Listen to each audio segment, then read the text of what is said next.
बोले विष्णु भगवान की जय। लक्ष्मी जी की कहानी। ये लक्ष्मी पूजन करते हैं, उसके बाद लक्ष्मी जी की कहानी सुनते हैं और इसको सुनने से मनुष्य के सारे पाप नष्ट हो जाते हैं और भगवान विष्णु और लक्ष्मी की कृपा बनी रहती है। बोलिए लक्ष्मी महारानी की जय। एक साहूकार था, उसके 7 बेटे व 7 बहुएं थी। घर में किसी बात की कमी नहीं थी, सब हिल मिलकर रहते थे। घर में बहुत संपत्ति थी। दिवाली के दिन लक्ष्मी गांव के बाहर पीपल के वृक्ष की ऊंची टहनी पर बैठी थी। वहाँ से पूरा गांव दिखता था, लेकिन साहूकार का घर पास में ही था। दीपावली के दिन साहूकार के घर में खिचड़ी बनती थी।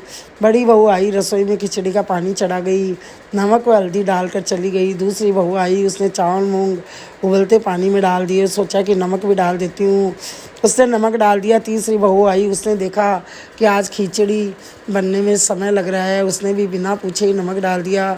अब खिचड़ी तैयार हो गई और बहुएं साफ सफाई में लग रही थी, सब मिलजुल कर काम कर लेती थी। अब बड़ी बहू आई और भगवान के भोग लगाकर सबसे पहले ससुर जी को खाना परोसा। ससुर जी ने जैसे ही खिचड़ी का गिलास मुंह में लिया तो नमक बहुत ज़्यादा लगा। ससुर ने सोचा कि आज अगर मैं खाना नहीं खाऊंगा तो पूरे परिवार वाले भी नहीं खाएंगे और खिचड़ी घर के बाहर फेंक दी जाएगी तो गाय कुत्ते आकर खाएंगे तो घर के बाहर गंदगी हो जाएगी, दोबारा खाना बनाना पड़ेगा। इससे अच्छा है कि मैं ये खिचड़ी खा लेता हूँ। साहूकार ने खिचड़ी पूरी खा ली। अब सासू जी को खाना परोसा तो पहला गिलास खाते ही गुस्सा होकर बोलने ही वाली थी कि उसने सोचा कि मेरे पति खाना खाकर हाथ धो रहे हैं। मन में विचार किया, जब पति ने कुछ नहीं कहा तो मैं क्यों बुरी बनूं।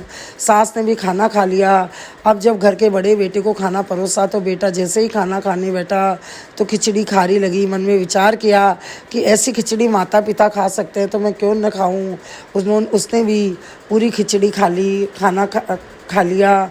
अब बाकी भाइयों ने भी यही सोचा कि हमारे माता पिता बड़े भाई इतने गंभीर हैं, वह कुछ नहीं बोले तो हम क्यों बुरे बने। बाकी 6 भाइयों ने भी खाना खा लिया। अब बड़ी बहू खाने बैठी तो मन में विचार किया कि मेरे सास ससुर व पति देवर सबने खाना खा लिया, हमारे बड़ों ने कुछ नहीं कहा तो हम क्यों बोले। ऐसा करके सारी खिचड़ी खत्म हो गई। यह सारा नज़ारा लक्ष्मी जी पेड़ पर बैठी देख रही थी। लक्ष्मी जी ने सोचा कि जिस घर में इतनी संपत्ति हो और घर में शांति हो और बड़ों का सम्मान हो, ऐसे घर को मैं कभी नहीं छोड़ सकती। लक्ष्मी जी उनके घर में विराजमान हो गई। उनके घर में खूब धन बरसने लगा।